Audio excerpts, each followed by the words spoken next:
আমার নাম অঞ্জলি। আমি রুমে বসে বিশ্রাম নিতেছিলাম। কিছু সময় পরে শুয়ে পড়লাম। হঠাৎ মনে হলো কেউ আমার পাশে শুয়ে আছে। চোখ খুলতেই দেখি শ্বশুর আমার পাশে শুয়ে আছেন। তাকে দেখে আমি হতবাক হয়ে গেলাম। শ্বশুর আব্বা ভুলে গেলেন যে আমি তার বউ নই, আমি তার ছেলের বউ। শ্বশুর আব্বা নিজের বউ মনে করে আমাকে ঝাপটে ধরলেন। আমি তাড়াতাড়ি নিজেকে মুক্ত করার চেষ্টা করলাম আর বললাম, বাবা, আমি আম্মু নই। কিন্তু তিনি নিজের আবেগে মগ্ন ছিলেন।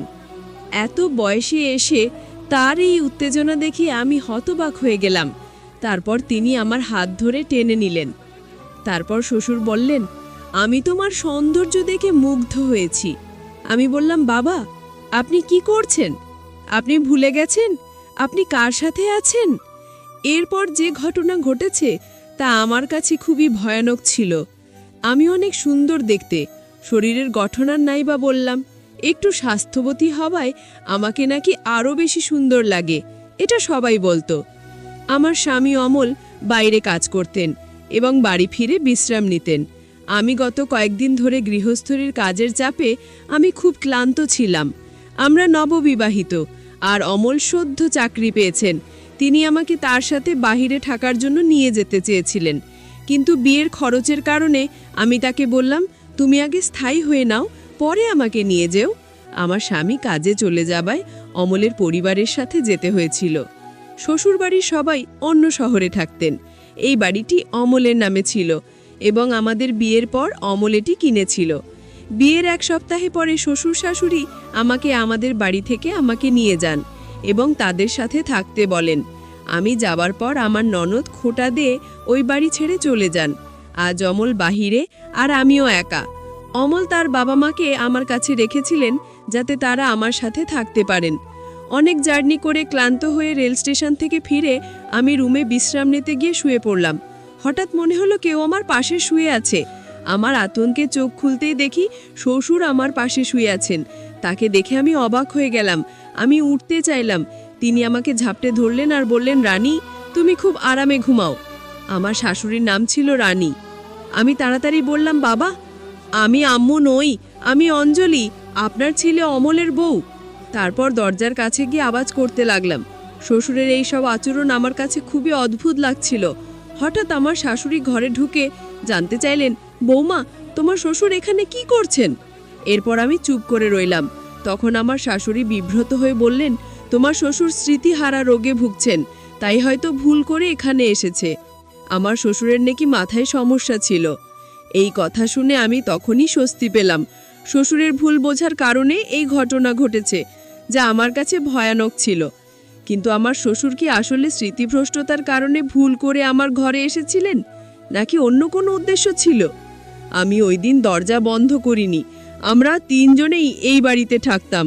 যা হোক, আমি আবার শুয়ে পড়লাম, কিন্তু ঘুমাতে পারছিলাম না। আমার স্বামী এখন বাইরে থাকে, তাই আমাকে শ্বশুর শাশুড়ির সাথে থাকতে হয়। প্রায় 2-3 মাস ধরে আমি একাই ছিলাম। বিবাহিত হবায় স্বামীর ইচ্ছা মেনে নেওয়া ছাড়া আর কোনো উপায় ছিল না। হঠাৎ আমার স্বামীর পরিবার, আমাদের 4 পরিবার আমাদের বাড়িতে বেড়াতে এলো। আমার শ্বশুর স্মৃতিভ্রষ্ট ছিলেন, যা আমাকে চিন্তিত করেছিল। আমি বিয়ের আগে এসব কিছুই জানতাম না, কিন্তু এখন বুঝতে পারলাম তার সাথে থাকা খুব কঠিন হবে। বিয়ের পর পুরো 1 সপ্তাহ শ্বশুর শাশুড়ি আমাদের বাড়িতে ছিলেন।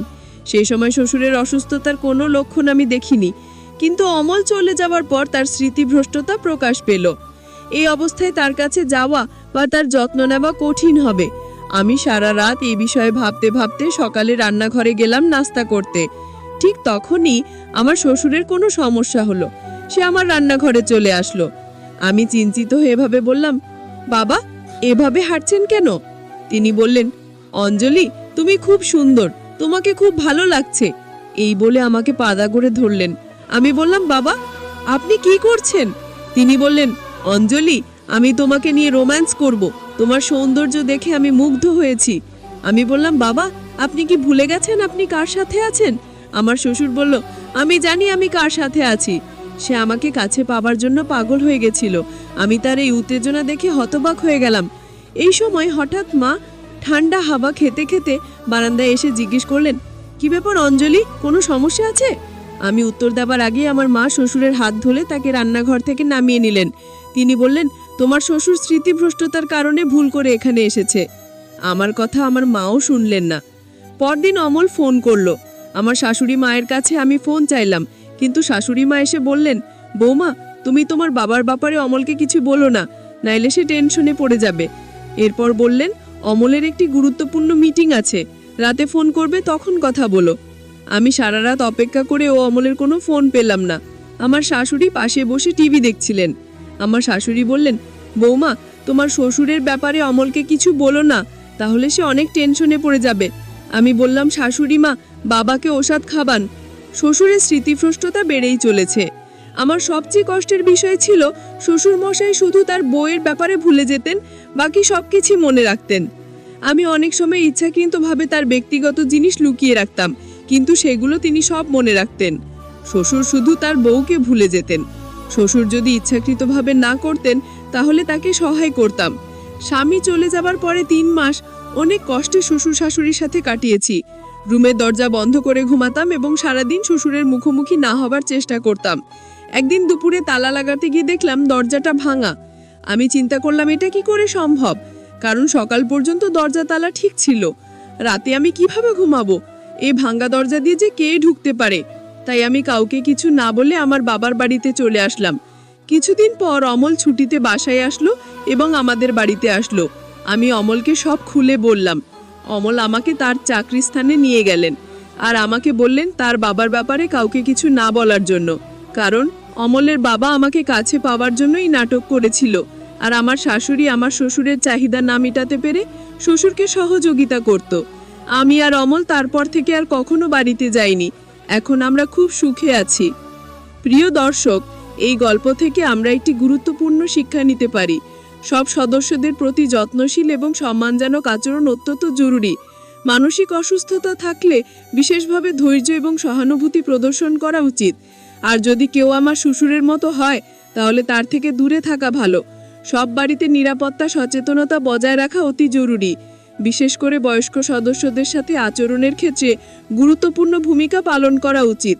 সম্পর্কের প্রতি ভালো যোগাযোগ এবং মূল্যায়ন একে অপরকে বুঝতে সাহায্য করে এবং সম্পর্ককে শক্তিশালী করে। আমাদের প্রতিটি পদক্ষেপ আমাদের ভবিষ্যৎ গড়ে তোলে। সাবধান থাকুন এবং আপনার পরিবারকে সঠিক মূল্যায়ন করুন। এই গল্পটি কেমন লেগেছে জানাতে ভুলবেন না এবং আমাদের চ্যানেলটি সাবস্ক্রাইব করতে ভুলবেন না। ধন্যবাদ বন্ধুরা।